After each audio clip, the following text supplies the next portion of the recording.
자, 안녕하세요. 자연수입니다. 오늘부터는 극락세계 이제 끝나고 이 세계에 대한 이야기, 우리가 사는 세계를 사바세계라고 하는데 참는 세계, 인욕의 세계 뭐 이런 뜻입니다. 그래서 이 세계에서 사람들이 이렇게 어울려 살다 보면 참는 게 가장 큰 필연성을 가진다라고 하는 거고, 인도 철학 개념에서는 뭐 불교도 마찬가지고요.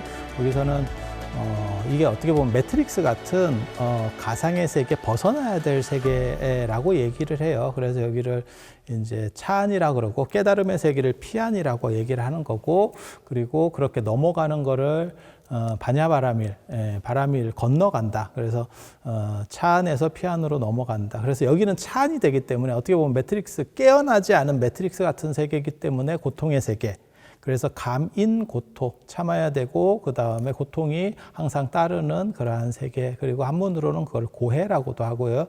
이 사바세계에서 이제 가장 어떻게 보면 대승불교의 가장 중심적인 구원자라고 하면 관세음 보살이 되죠. 관세음 보살은 극락세계에도 계시죠. 그거는 이제 아미타 부처님을 중심으로 해서 좌보처로, 그러니까 넘버 2로 계시는 거고, 그런데 요즘 이제 다들 먹고 살기가 힘드니까 하나 가지고 잘 못하고, 관세음보살이 투잡보살님이거든요. 가장 대표적인 투잡보살님. 그래서 이 사바세계에도 지부가 있습니다. 그게 이제 보타락가산. 그래서 관세음보살은 극락세계랑 관련될 때는 정토삼부경, 지난번에 계속 말씀드렸었던 무량수경, 관무량수경, 그 다음에 아미타경이라고 하는 정토삼부경 속에서 극락세계 안에서 위치를 차지하고 있는 거고,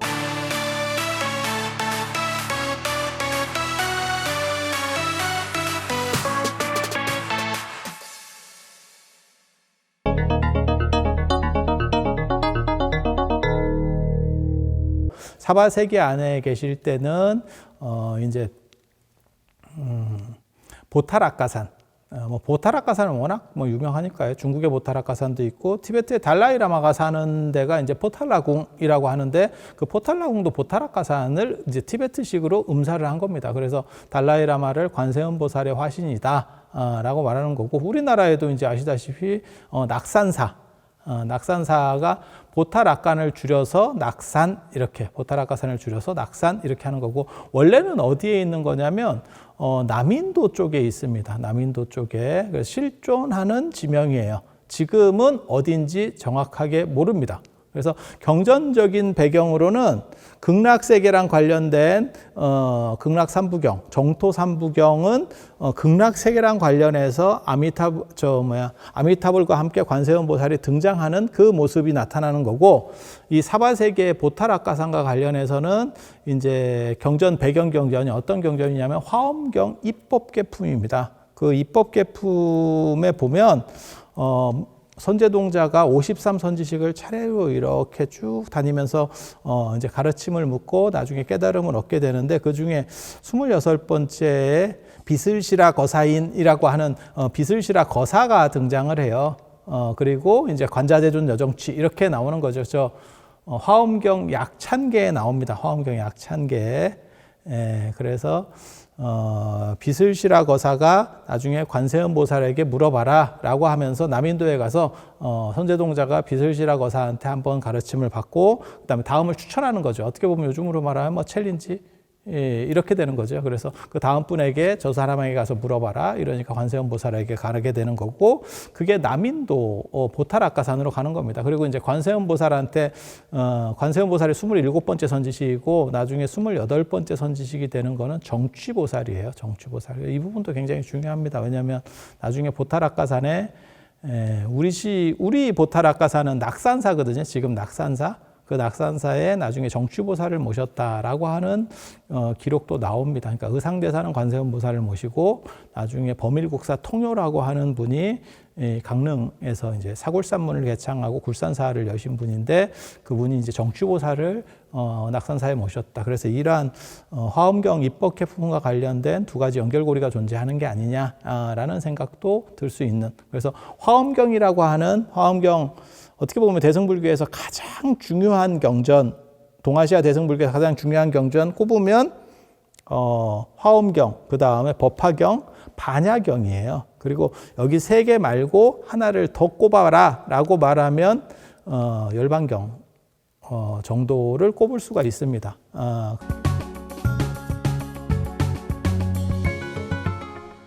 그래서 화엄경, 법화경이라고 하는 두 가지가 있고, 그다음에 반야경은 600권이라서 너무 이게 크니까 내용이 방대하니까 그걸 요약한 건 반야신경, 그리고 577권 한 권을 뽑아내서 가장 엑기스를 뽑은 거를 적출한 거는 금강반야경. 그래서 금강경 이렇게 되는 거고요.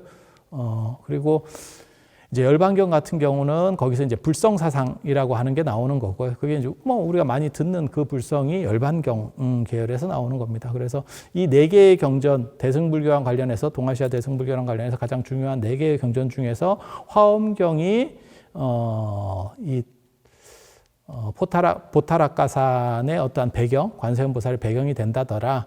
라는 거 기본적으로 한 가지 알아두시고, 그 다음에 나중에 관세음보살의 특징은 뭐냐면 33가지 혹은 32가지의 다양한 모습으로 나타나요. 그걸 아바타라고 합니다. 그 영화 아바타, 제임스 카메론 감독의 아바타도 사실은 거기서 나오는 말이거든요. 그리고 그거는 불교적인 용어는 아니고 인도에서 계속 쓰이던 용어입니다. 그래서 변신해서 그 사람에게 맞는 가장 적합한 모습으로 내가 변화해서 그 사람을 구제해 주는 것이라고 하는 거고, 그게 이제 법화경의 관세음보살 보문품이라고 하는 데서 33가지 모습으로 나옵니다. 그래서 33응신이라고 하는 거고요. 그러니까 되게 재밌는 거는 관세음보살과 관련해서는 이 사바세계 쪽에서도 가장 중요한 두 경전이 관세음보살을 지지하고 있는 거예요. 그 한 경전은 어떤 경전이냐면 화엄경, 그리고 하나는 법화경. 이 두 개의 경전에서 전부 관세음보살이 굉장히 중요한 비중이 있는 역할로 나온다더라.